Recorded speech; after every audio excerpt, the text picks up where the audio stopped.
Conferenza stampa stamani presso il comando dei carabinieri della provincia di Agrigento per illustrare l'operazione denominata Dark Community che si è svolta a Favara. Infatti i militari della locale tenenza hanno eseguito un'ordinanza di applicazione di misure cautelari emessa dal GIP presso il Tribunale di Agrigento a carico di 7 soggetti. I provvedimenti che sono stati adottati dal giudice su richiesta della Procura della Repubblica si distinguono come segue. 2 soggetti, un quarantenne e un cinquantenne originari di Agrigento, sottoposti alla misura cautelare della custodia in carcere. 2 soggetti, uno di 24 anni, originario di Agrigento, e uno di 47 anni di Palermo, sono stati sottoposti all'obbligo di dimora nel territorio del comune di Agrigento. 2 soggetti quarantenni, uno di Favara e l'altro originario della Germania, sono sottoposti a divieto di dimora nella provincia di Agrigento, mentre un sessantenne di Favara è sottoposto all'obbligo di presentazione alla polizia giudiziaria. L'attività di indagine condotta dai carabinieri della tenenza di Favara e dalla compagnia di Agrigento è stata coordinata dal procuratore della Repubblica dottor Salvatore Vella e dal sostituto procuratore dottoressa Paola Vetro. È stata avviata nel mese di novembre del 2020, ha preso vita a seguito di diverse segnalazioni, tra le quali una richiesta di aiuto di una donna ospite della struttura che aveva denunciato di aver subito minacce e violenze sessuali reiterate come corrispettivo nella compravendita di sostanza stupefacente.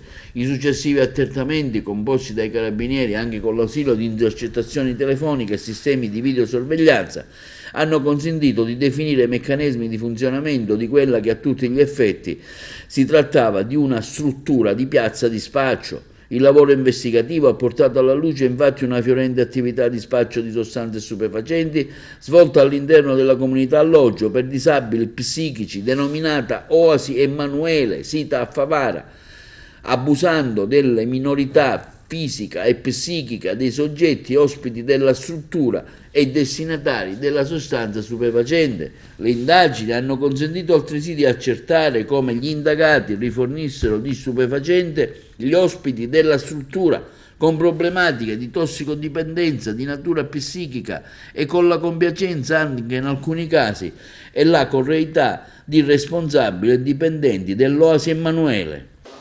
Allora, questa è l'ennesima attività di indagine portata a termine dalla tenenza di Favara, segno che la comunità favarese non viene mai lasciata sola dai carabinieri. Sentiamo il peso morale di stare costantemente vicini e reprimere qualsiasi tipo di reato, non solo di criminalità organizzata ma anche criminalità comune o reati predatori. In questo caso abbiamo perseguito reati concernenti il traffico di sostanze stupefacenti, violenza sessuale, maltrattamenti e abusi all'interno di una comunità terapeutica per disabili psichici e tossicodipendenti. All'interno di questa comunità di Favara, invece di curare e riabilitare i pazienti, c'era una fiorente attività di spaccio, di abusi, di maltrattamenti e di ricatti che non poteva essere più tollerata perché necessitava del nostro intervento. Le indagini sono durate 1 anno e mezzo, sia con attività tecnica che con videoriprese, abbiamo certificato tutto, appunto da divenire ieri all'esecuzione di 7 ordinanze di custodia cautelare su 13 indagati totali tra personale dirigente, operatori sociosanitari, spacciatori di Favara e della provincia di Agrigento. In questa maniera abbiamo fatto presente, abbiamo evidenziato ancora una volta che ci sono delle dinamiche nascoste alla visione dei più su Favara, ma per ogni attività che concludiamo ne riapriamo un'altra, volta, come ho detto all'inizio, a tutelare tutta la comunità. L'indagine trae spunto da pregresse attività investigative svolte dall'arma locale di Favara e che vertevano su gravi dinamiche di spaccio di sostanze stupefacenti che purtroppo hanno visto coinvolta cadere nella rete anche la comunità Oasi Emanuele di Favara. È una comunità che dovrebbe vigilare e curare su soggetti affetti da patologie psichiche e con problematiche di tossicodipendenza e che in realtà all'interno di tale struttura abbiamo riscontrato gravi condotte di reato, nello specifico spaccio di sostanze stupefacenti posto in essere da pregiudicati favarese, da noti spacciatori favaresi che riuscivano a far accedere la droga all'interno della struttura e anche da ospiti della comunità e cosa ancora più grave da dagli operatori stessi e i dirigenti della struttura. Come entrava la droga nella struttura?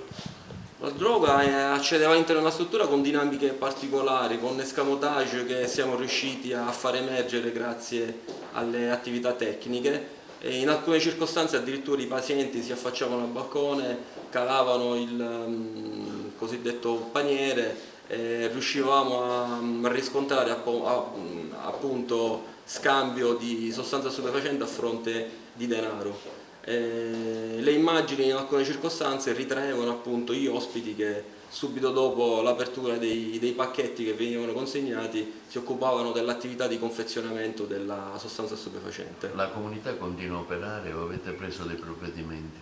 La comunità al momento è ancora attiva, anche se i dirigenti sono indagati per queste gravi ipotesi. C'è un amministratore, Sì, c'è un amministratore della comunità, sì, e al momento è attiva, poi ci saranno insomma ulteriori sviluppi a seguire.